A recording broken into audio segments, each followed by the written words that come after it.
I remember how I've lost the first money I made. And I did it many times since I left the government service in 98. And I've practiced in every kind of small businesses which existed. And one of the first money I made, I've invested into restoring a historical monument, Kazakov, in the center of Moscow. Once I finished one of the fliegels, which is one of the port, the Minister of Interior came and threw me out because I had leased from them. So they liked the house, and that was, I think, 94.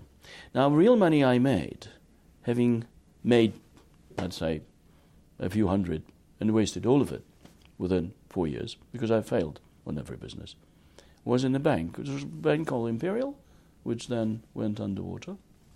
And I did a strange thing which I learned here. I've actually taught them to do a deal for Morgan Grenfell. There used to be a bank here, not anymore.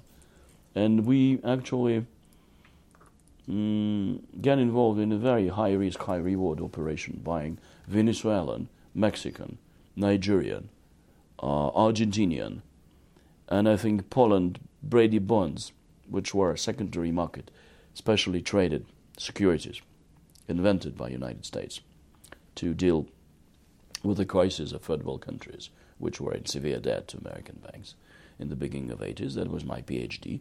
So it's quite a rare thing when you are, as an economist, as a scientist, make money out of that. But you have to have some practical experience. So I had quite some good contacts in the city when I was here. So I've convinced the Russian bank to take a risk. They made a lot of money. That was like, within 5 months, they made 200% per annum because of the very severe upside on the market. And I received probably $500,000 bonus on the operation. Then the bank decided to do it on their own and failed, the Russian one. And I bought a very small bank for, I think, 300,000, which is called National Reserve Bank. It was very small capital. And I sort of, from that platform, I started to practice, which I never thought may materialize and be a success, which is secondary debt, corporate and sovereign. And I was a market maker by 97 in London club debt, in so-called tiger bonds, which were internal hard currency Russian bonds, emerging from actually Soviet Union defaulting on its sovereign debt, Brady bonds.